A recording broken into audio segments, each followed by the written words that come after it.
प्यारे बच्चों, सो कैसे आप लोग? मैं उम्मीद करता हूँ आप लोग ठीक होंगे और जहाँ भी होंगे बढ़िया होंगे। तो यहाँ पे आप हमने ले चुका है मैट्रिक का, हमें लिया हुआ है मैट्रिक का साइंस का वीवीआई क्वेश्चन। ठीक है, तो उसको आप आज हम पूरी डिटेल से करने वाले हैं। हर एक क्वेश्चन पे, हर एक ऑप्शन पे हम अच्छी तरीके से चर्चा करने वाले हैं। ठीक है, तो उसको आज हम लोग समझेंगे। तो यहाँ पर मैंने आप लोग के लिए बहुत ही बेहतरीन सा आप लोग के लिए निकाला हुआ है पीडीएफ। जो है पीडीएफ सबको जरूरत पड़ता है, ऑब्जेक्टिव एंड सब्जेक्टिव का दोनों का मैंने पीडीएफ अपने टेलीग्राम ग्रुप पे दे दिया है। आप लोग वहाँ पे जाके ज्वाइन कर सकते हैं। एसएसटी जो है हमारा दिया हुआ है, एसएसटी और जो है साइंस मैथ का भी दिया हुआ है पीडीएफ। और यहाँ तक कि खुद का जो ऑफिशियल बिहार बोर्ड का ऑफिशियल जो मॉडल पेपर है वो भी आप लोग को प्रोवाइड किया गया है। Hindi, English, math, science, Urdu और ये जो संस्कृत है ये भी आप लोग को दिया हुआ है। तो आप लोग वहाँ से जाके कर सकते हैं। ठीक है, तो बिना देरी किए अपने सवाल की ओर बढ़ते हैं और करते हैं सवाल को अच्छी तरीके से। दाढ़ी बनाने के लिए कौन सा दर्पण उपयुक्त होता है? तो मैंने पिछले वीडियो में बताया था भैया, ये बात ध्यान रखिएगा बबुआ। समतल दर्पण में कोई चीज़ सामान्य करके दिखाता है। क्या करके दिखाता है? सामान्य दिखाता है। और उत्तल दर्पण में छोटा करके दिखाता है।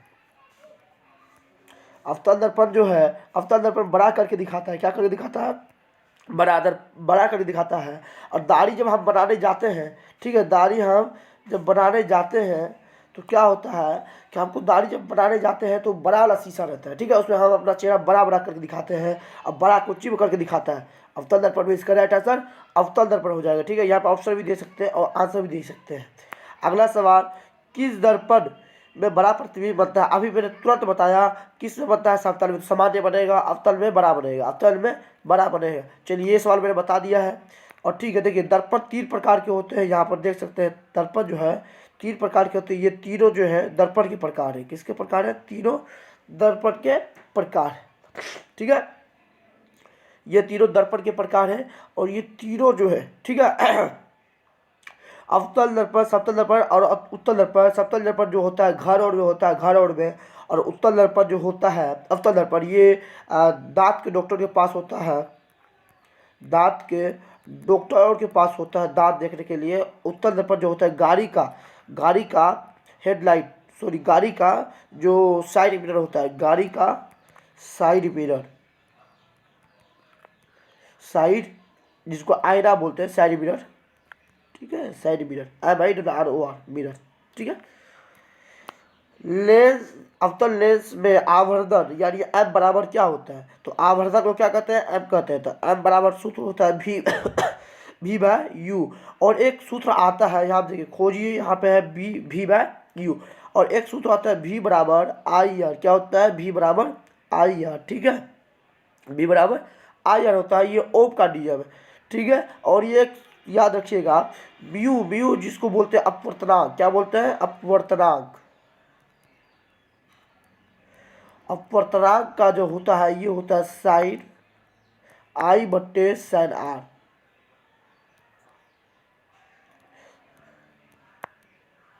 साइन R, ठीक है, ये होता है इसका सूत्र। चलिए अगला सवाल, प्रकाश के किस तरंगदैर्घ्य का सबसे अधिक तरंगदैर्घ्य सबसे अधिक होता है? प्रकाश में जो होता है लाल होता है सबसे अधिक। ठीक है, लाल रंग का तरंगदैर्घ्य सबसे अधिक होता है, क्योंकि और खतरा का सिंबल जो होता है, खतरा का रंग बोला जाए, खतरा का रंग, तो ये लाल रंग होगा। ठीक है, लाल रंग होगा। चंद्रमा पर खड़े अंतरिक्ष यात्रियों का कैसा नजर आता है? तो काला नजर आता है। कैसा नजर आता है? काला नजर आता है। ठीक है, और हमको यहाँ से क्या नजर आएगा? जमीन पर से हमको नजर आता है किससे? जमीन पर से हमको नीला नजर आएगा। कैसा नजर आएगा? नीला नजर आएगा। धारा मापने में किसका उपयोग होता है? तो धारा मापने में जो है ए मीटर का उपयोग किया जाता है। और ए मीटर को समांतर क्रम में रखा जाता है। किस में रखा जाता है? समांतर क्रम में रखा जाता है। ठीक है, समांतर क्रम में। और वोल्ट मीटर क्या होगा? वोल्ट मीटर को श्रेणी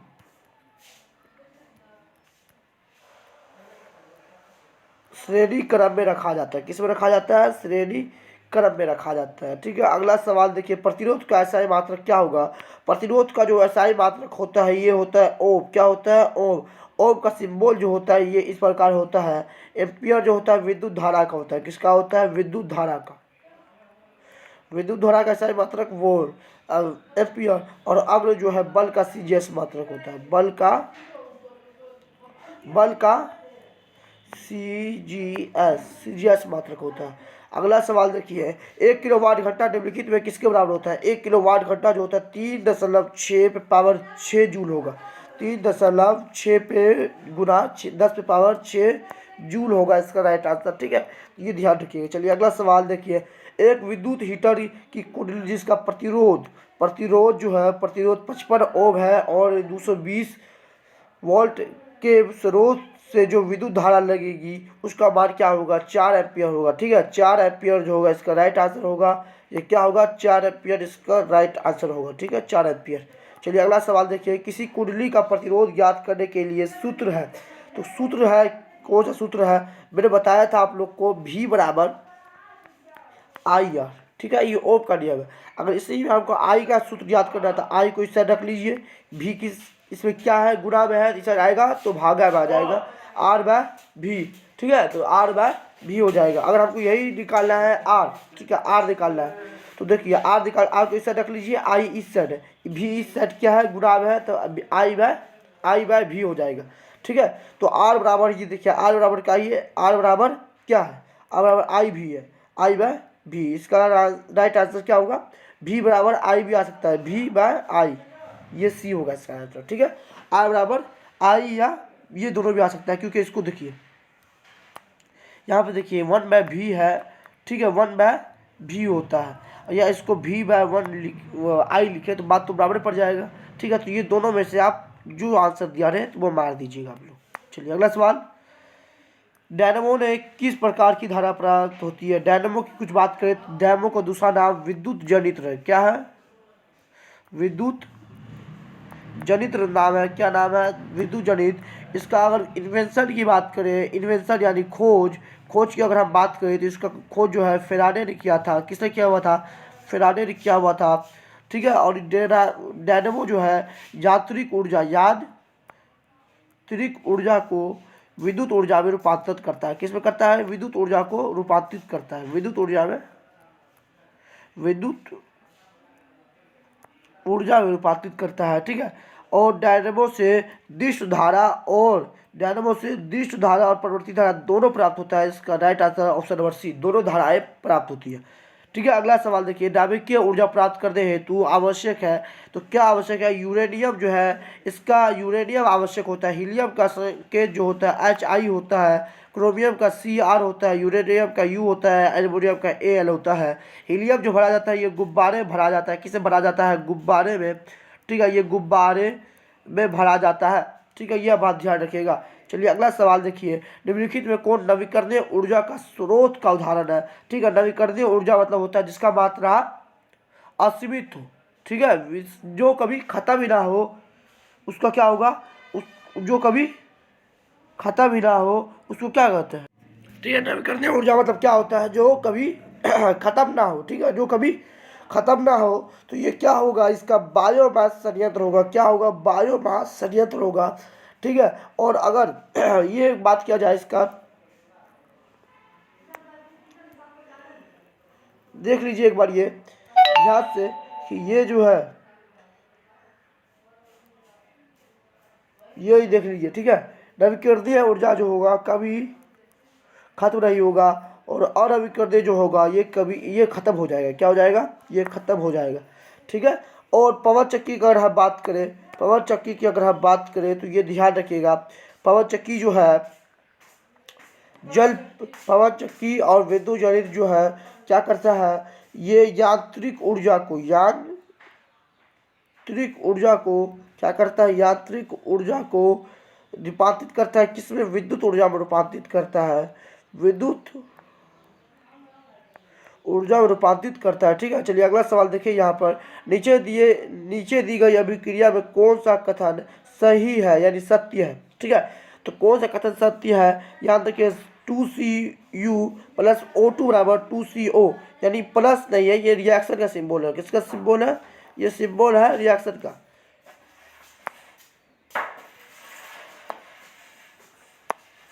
ये सिंबल किसका है बाबू? रिएक्शन का सिंबल है। ठीक है, ये ध्यान रखिएगा।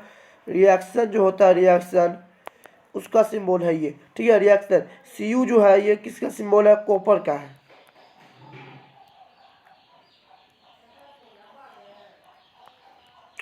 कॉपर को, और ये ऑक्सीजन का है, ठीक है, ऑक्सीजन। और ये जो बना है देखिए मैं बताया था आप लोग को ऑक्सीकरण का विक्रिया, जिसमें ऑक्सीजन का संयोजन होता है, ऑक्सीजन जोड़ा जाता है। तो यहाँ देखिए ऑक्सीजन जुड़ा हुआ है ना, तो ये ऑप्शन नंबर ए इसका राइट आंसर होगा, ठीक है। चलिए अगला सवाल।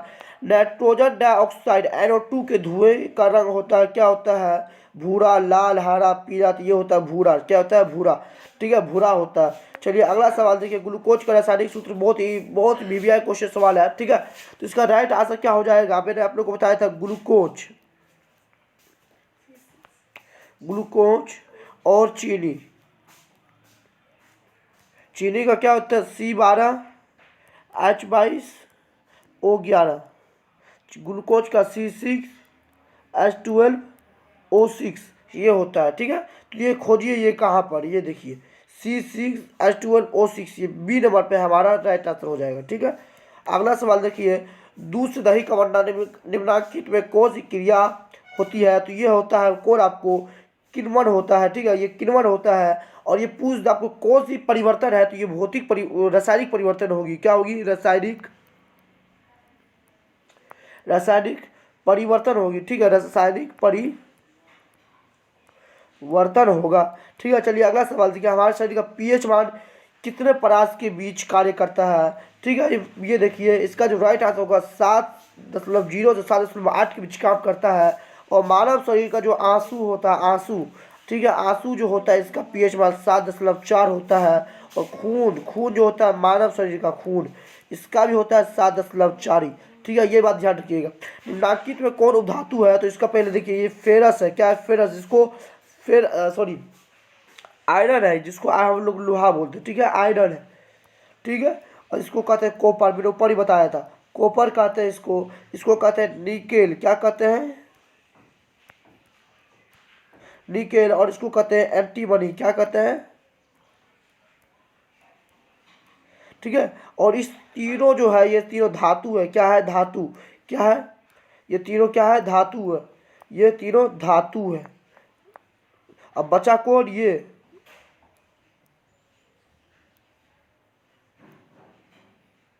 तीनों जो है ये धातु है। अब बचा ये कौन, ये हमारा राइट आंसर हो जाएगा एसबी, इसका राइट आंसर होगा, क्या हो जाएगा, एसबी इसका राइट आंसर होगा, ठीक है। चलिए अगला सवाल देखिए, स्टील मिश्र धातु है, लोहे का मिश्र धातु होता है, ठीक है, लोहे का मिश्र धातु होता है। अगला सवाल देखिए, शुद्ध सोना कितने कैरेट का होता है। शुद्ध सोना जो 24 कैरेट का होता है वो 24 कैरेट का होता है। और आभूषण बनाने के लिए, आभूषण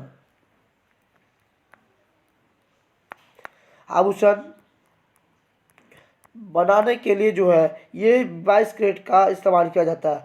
फ्लोरीन अप्रूफ है किसका, कार्बन का अप्रूफ है। कार्बन का दो अप्रूफ होता है, एक होता है हीरा, ठीक है, कार्बन हीरा, और ग्रेफाइट जो है ये भी कार्बन का ही अप्रूफ है, ये बात ध्यान रखिएगा।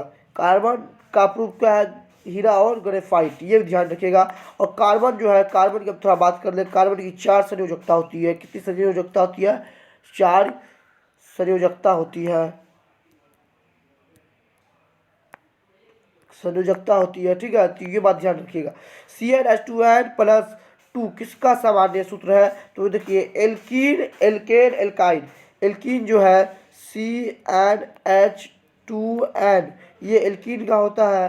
CnH2n+2 जो होता है ये एल्केन का होता है, ठीक है। और ये देखिए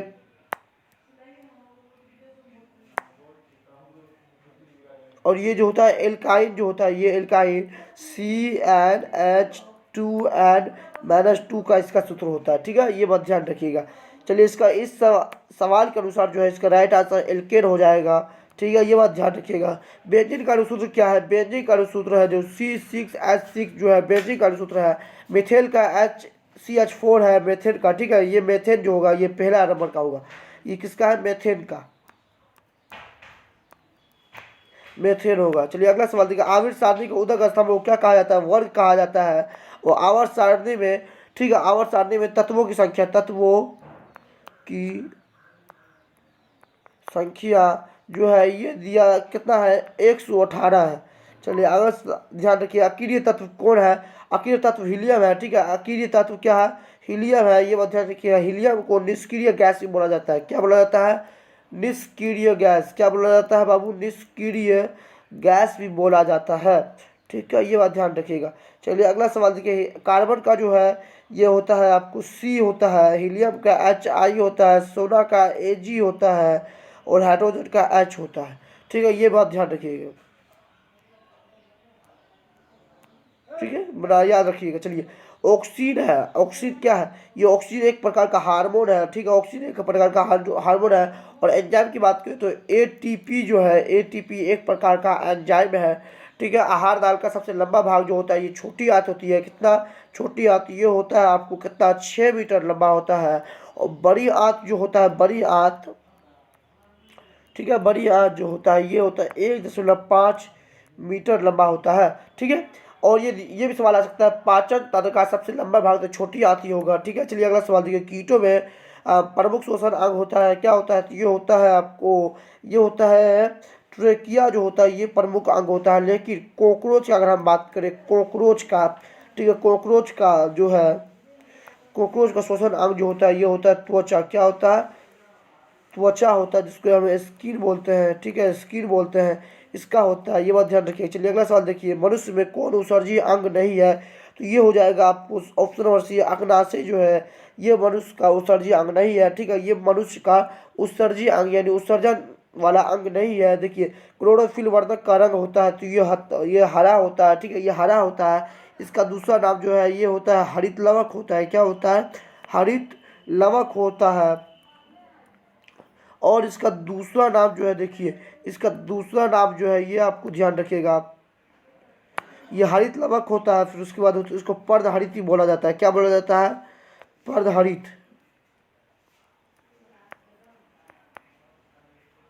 पर्णहरित भी बोला जाता है इसको, ठीक है। ये बात ध्यान रखिएगा। ये देखिए इसका बात ध्यान रखिएगा, ठीक है। ये इसको भी ध्यान रखिएगा, पर्णहरित या हरित लवक, या इसको क्या बोला जाता है? क्लोरोप्लास्ट। क्लोरोफिल जो है ये पत्तियों के, इसके कारण ये पत्तियाँ हरा होता है। और क्लोरोप्लास्ट जो होता है, क्लोरोप्लास्ट के कारण भी होता है। किसका कारण होता है? क्लोरोप्लास्ट के कारण भी होता है।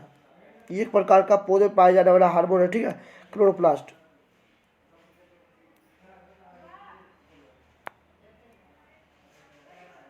ठीक है। तो ये ध्यान रखिएगा। चलिए और अगला सवाल देखिए, यहाँ पर इंसुलिन की कमी से कौन सा रोग होता है? इंसुलिन की कमी से होता है ये घेगा रोग जो होता है, ये आयोडीन की कमी से होता है। किसी कमी से होता है? आयोडीन। और मधुमेह रोग को क्या कहा जाता है? डायबिटीज कहा जाता है। क्या कहा जाता है? डायबिटीज कहा जाता है इसको। क्या कहा जाता है? डायबिटीज कहा जाता है, डायबिटीज कहा जाता है, ठीक है, डायबिटीज कहा जाता है। और इसका राइट आंसर मधुमेह रोग हो जाएगा। अगला सवाल देख लीजिए, यहाँ पर रक्त में आयरन की कमी से कौन सा रोग होता है? तो रक्त में एनीमिया जो होता है, एनीमिया, ये रक्त में आयरन की कमी से होता है, ठीक है। और ये बात है कि मधुमेह रोग जो है मैंने ऊपर से बता दिया है, ठीक है। ये किसको? जैसे टीबी जो है, टीबी की बात कर ले कुछ हमारा, तो ये भारत सरकार ने 2000, ठीक है, 2025 तक इसको समाप्त करने का संकल्प लिया हुआ है। तो ये बात ध्यान रखिएगा। चलिए अगला सवाल, मानव में डायलिसिस थैली कहाँ होती है? तो डायलिसिस थैली जो है नेफ्रॉन है। न्यूरॉन जो है मानव शरीर का, इसको क्या कहा जाता है? तंत्रिका कोशिका भी कहा जाता है। क्या कहा जाता है जी?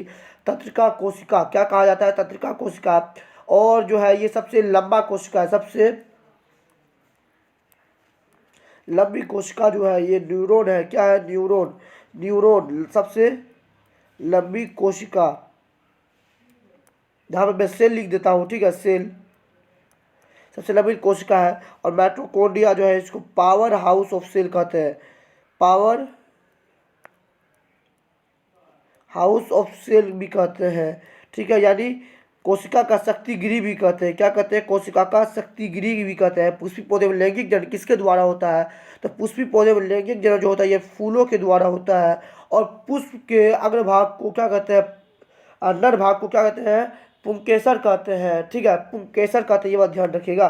चलिए अगला सवाल, मुकुरन द्वारा प्रजनन किस में होता है? तो मुकुरन द्वारा प्रजनन जो होता है ये ईस्ट में होता है, ईस्ट में। और अमीमा में द्विखंडन द्वारा प्रजनन होता है, ठीक है, द्विखंडन जो होता है, ये बात ध्यान रखिए, द्विखंडन द्वारा प्रजनन होता है, ठीक है।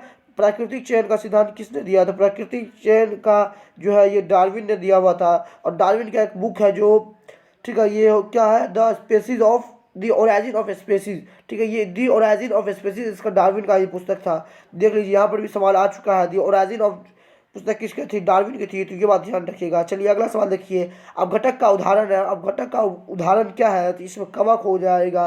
अब घटक इसका राइट आंसर हो जाएगा, ठीक है। अब घटक जो है जो मृत चीज़ों को खाता है उसको अब घटक कहते हैं। उपभोक्ता जो होता है जो दूसरे पर निर्भर करता है उसको उपभोक्ता कहते हैं। और उत्पादक, जिसलिए देखिए उत्पादक, उत्पादक जो है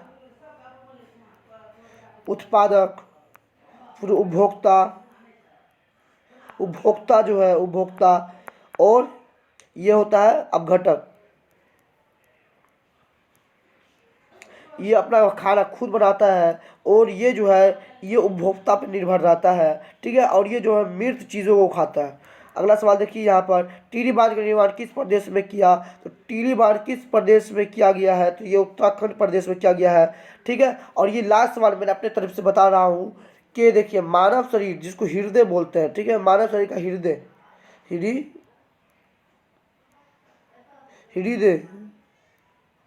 हृदय जो है 1 मिनट में तकरीबन 72 बार धड़कता है। कितना बार धड़कता है? 72 बार धड़कता है, ठीक है, 72 बार धड़कता है। और एक धड़कन में 70 ml खून जो है ये पंप करता है, ठीक है। ये खून 1 ml में 70 ml खून ये पंप करता है, ठीक है। तो ये मैंने अपने तरफ से एक सवाल बताया है, तो आप लोग ये बात ध्यान रखिएगा। चलिए ठीक है, आज के लिए इतना ही। जय हिंद, जय भारत। मिलते हैं नेक्स्ट वीडियो।